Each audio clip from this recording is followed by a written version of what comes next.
सुप्रभात बच्चों, आज की वीडियो क्लास में आप सभी का हृदय की गहराइयों से स्वागत है। आज हम लोग कृष्ण भक्ति शाखा के प्रमुख कवयित्री मीराबाई का अध्ययन करेंगे। उनकी कविताओं में स्त्री की पराधीनता के प्रति एक गहरी जो पीड़ा है, जो एक गहरी वेदना है, उसका भाव अभिव्यंजन होता है। मीराबाई विवाह उनका जो है महाराजा भोजराज से हुआ था, किंतु बाल्यकाल में ही उनके परिवारीजनों द्वारा यह उन्हें बता दिया गया कि वो उनका पति श्री कृष्ण है। तो श्री कृष्ण से वो बाल्यकाल से ही दाम्पत्य भाव रखने लगी, का प्रेम रखने लगी, दाम्पत्य भाव का। और इसी प्रेम के आगे उन्होंने अपनी पंक्ति लिखा है कि मेरे तो प्रभु गिरधर नागर दूसरो न कोई, जाके सिर मोर मुकुट मेरो पति सोई।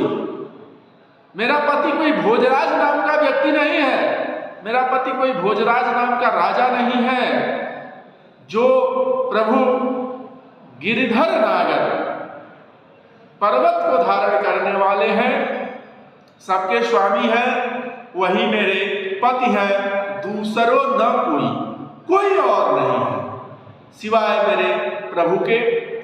तो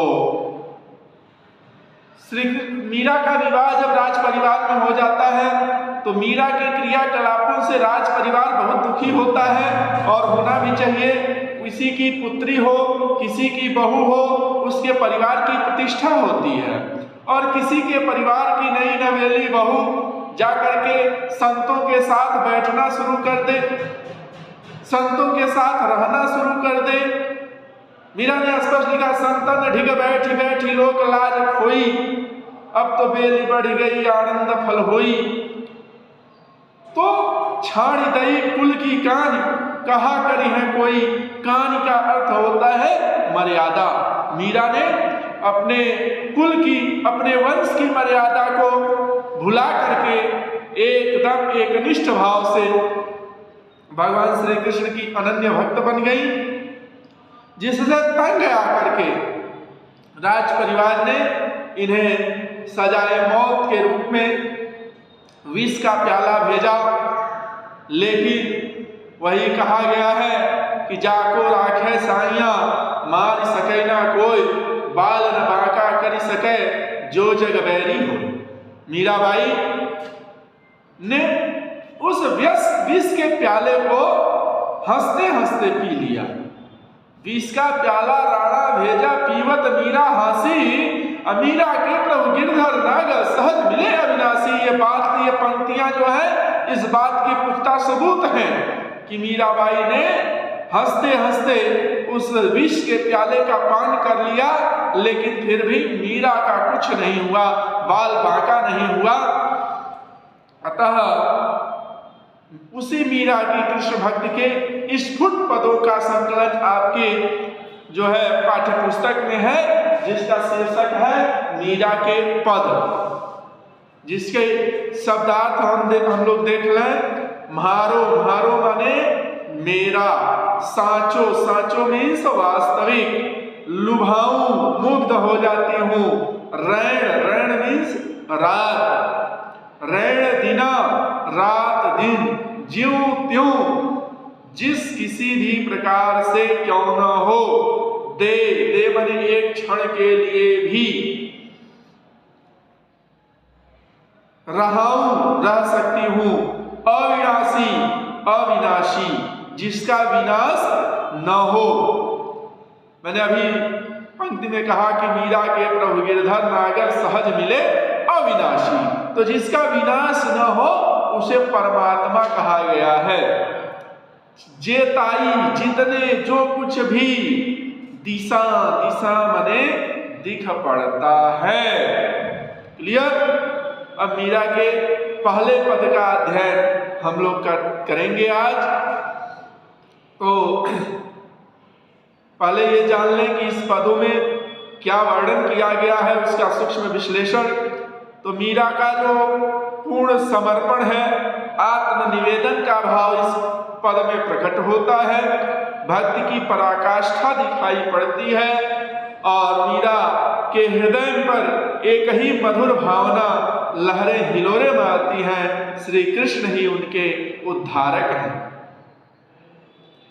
तो ये पद शुरू होता है, मैं गिरधर के घर जाऊं, मैं गिरधर के घर जाऊं, गिरधर मारो साचो प्रीतम देखत रूप लुभाऊं, रैन पड़े तब ही उठ जाऊं, भोर भये उठ आऊं, रैन दिनावा के संग खेलूं, ज्यों त्यों वाह निभाऊं, जो पहिरावे सोई पहिरूं, जो दे सोई खाऊं, मेरी उनकी प्रीति पुरानी, उड़विड़ पल न रहाऊं, जहाँ बैठावे तितही बैठूं, बेचे तो बिक जाऊं, मीरा के प्रभु गिरधर नागर, बार बार बलि जाऊं। पहले पंक्ति से शुरू किया जाए तो कहती है, मैं गिरधर के घर जाऊं, मैं गिरधर, गिरि अर्थात पर्वत, धर अर्थात धारण करने वाले, मैं गिरधर नागर श्री कृष्ण के घर जाऊंगी। श्री गिरधर मारो साचो प्रीतम, श्री कृष्ण ही हमारे सच्चे प्रेमी हैं, श्री कृष्ण ही हमारे सच्चे प्रियतम हैं।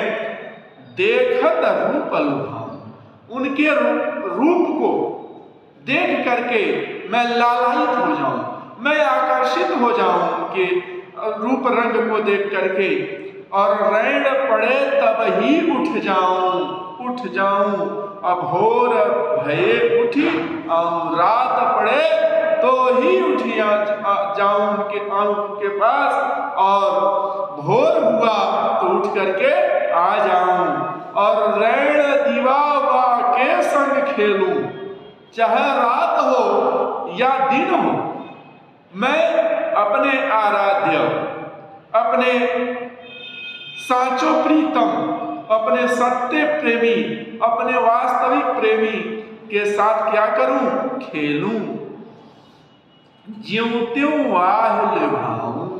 और ज्यों त्यों का अर्थ होता है किसी भी प्रकार से क्यों न हो, हमको प्राप्त करना है, चाहे हम जैसे प्राप्त करें, चाहे उचित रूप से प्राप्त करें, चाहे अनुचित रूप से प्राप्त करें, यानी किसी भी तरह से दिन हो या रात हो, मैं अपने सच्चे प्रेमी श्री कृष्ण के साथ क्या करूं? खेलूं। जो पहिरावे सोई पहिरूं, मेरे जो सच्चे प्रिय हैं, सच्चे प्रेमी हैं भगवान श्री कृष्ण, वो जो मुझे पहना दें मैं उसी को पहन लूं, और जो दे सोई खाऊं। मेरे सच्चे प्रेमी, सच्चे प्रिय भगवान श्री कृष्ण जो मुझे दे दें मैं उसी को पहनूं और उसी को खाऊं। मेरी उनकी प्रीत पुरानी, मेरी और भगवान श्री कृष्ण के जो प्रेम है वो आज का नहीं, अकस्मात नहीं हुआ, एकाएक नहीं हुआ है, वो बहुत पुराना है। उड़बिड़ पल न रहाऊं, उनके बिना मैं एक पल भी नहीं रह पाऊंगी, क्योंकि जो उनका और मेरा प्रेम है वो बहुत पुराना प्रेम है। जहां बैठावे तितही बैठ, मैंने मेरा अपने जीवन में अपना कुछ नहीं, मेरा पूरा जीवन जो है भगवान श्री कृष्ण को समर्पित है। चाहे वो जो पहना दे वही मैं पहनूं, जो वो दे दे वही मैं खाऊं।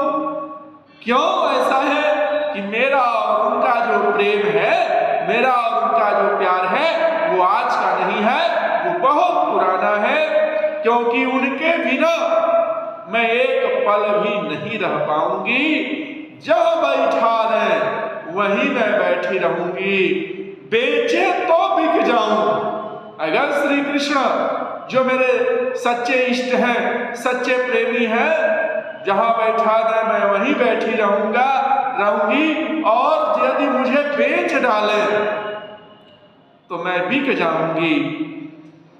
मीरा के प्रभु गिरधर नागर, बार बार बलि जाऊं।